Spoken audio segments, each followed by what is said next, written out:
Merci, Monsieur le Vice-président, Madame la Vice-présidente. Alors, 3 réflexions. La première, déjà, n'y a-t-il pas une contradiction entre l'objectif de se recentrer sur des formations pour des filières dynamiques qui ont du mal à recruter, le numérique, le tourisme, l'énergie durable, et la cible prioritaire retenue, les publics fragilisés? Effectivement, le chômage frappe davantage les personnes peu ou non qualifiées, et plus de la moitié des demandeurs d'emploi n'ont pas le niveau du baccalauréat. Alors on l'a déjà dit, comment votre objectif principal de financer l'accès à l'emploi peut-il être rempli si les formations ne servent qu'essentiellement à remplir des missions de remise à niveau? Et je fais une petite parenthèse pour Madame Semé. Je n'attends pas des leçons d'humanisme de Madame Semé parce que on parle bien là d'objectifs, de public et du choix d'une politique. Et il est bien évident que pour ces publics fragilisés, il y a d'autres dispositifs et à notre avis qui ne rentrent pas dans le cadre de ce plan. Alors en fait, la vérité, c'est que l'ensemble du système français de formation professionnelle a été principalement conçu pour les salariés, mais n'est pas adapté aux demandeurs d'emploi. Parce que pour les demandeurs d'emploi, elle est plus employée en fait comme une solution aux difficultés sociales que pour l'acquisition de compétences spécifiques dans un objectif d'emploi. Deuxième réflexion, pour que cette politique régionale fonctionne, le dialogue entre la région et Pôle emploi est décisif. Et pourtant, ce dialogue ne fonctionne pas.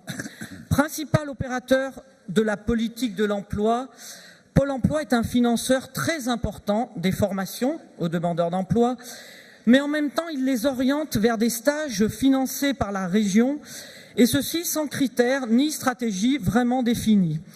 Et très souvent d'ailleurs, sans participer lui-même au cofinancement et en demandant à la région de s'engager à 100%. Donc la stratégie d'achat entre les deux ne sont pas coordonnées.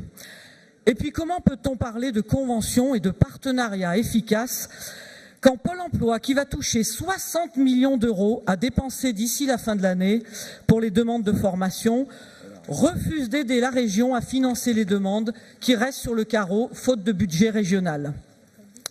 Alors en fait, cela ne nous paraîtrait pas contradictoire, ni même scandaleux que Pôle emploi récupère un jour entièrement la formation professionnelle.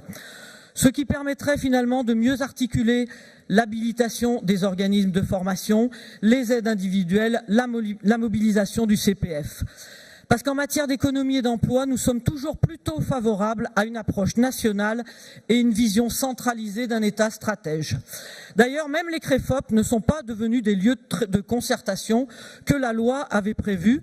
Ils n'ont même pas permis d'élaborer une politique au niveau national, sans tableau de bord partagé, ni en réalisant de comparaison entre les régions. À titre d'exemple, l'organisation est bien plus simple en Allemagne. Le financement de la formation des demandeurs d'emploi relève uniquement de l'Agence fédérale pour l'emploi, directement financée par les entreprises et les branches. Troisième réflexion, c'est qu'au-delà de cette gestion proprement dite, des efforts doivent porter sur les besoins. Et quand on découvre la liste avec des dizaines de formations que finance la région, eh bien oui, il y a urgence à faire du tri, à être plus exigeant sur le contenu, les qualités, le prix, le suivi des stagiaires qu'il faut renégocier. La région, pour le prouver, est même incapable d'avoir une connaissance exacte des dépenses et des recettes de la formation professionnelle, de l'apprentissage et des formations sanitaires et sociales qu'elle gère. Alors sachez que nous, c'est pas comme la gauche.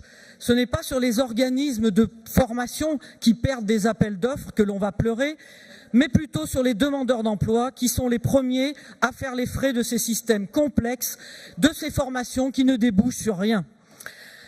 Pour conclure, je voudrais mettre l'accent sur un rôle essentiel qui incombe à la région et qui reste pourtant totalement inexistant. C'est justement ce rôle de l'information et de l'orientation. Demain, l'ONICEP va être transféré aux régions. C'est un enjeu majeur pour l'emploi des jeunes et qui permet justement de travailler efficacement en amont pour réduire le chômage des jeunes. Alors voilà un vrai levier avec lequel la région peut innover pour changer les choses. Parce que s'il y a en Auvergne-Rhône-Alpes 120 000 postes qui ne sont pas pourvus, c'est surtout parce qu'on n'en fait pas la promotion dans le système éducatif général et qu'à côté de cela, il y a des formations pour des métiers qui n'embauchent pas. Alors, un bel enjeu pour se mettre au travail. Nous voterons pour ce rapport. Très bien. Merci, Madame Burgaz.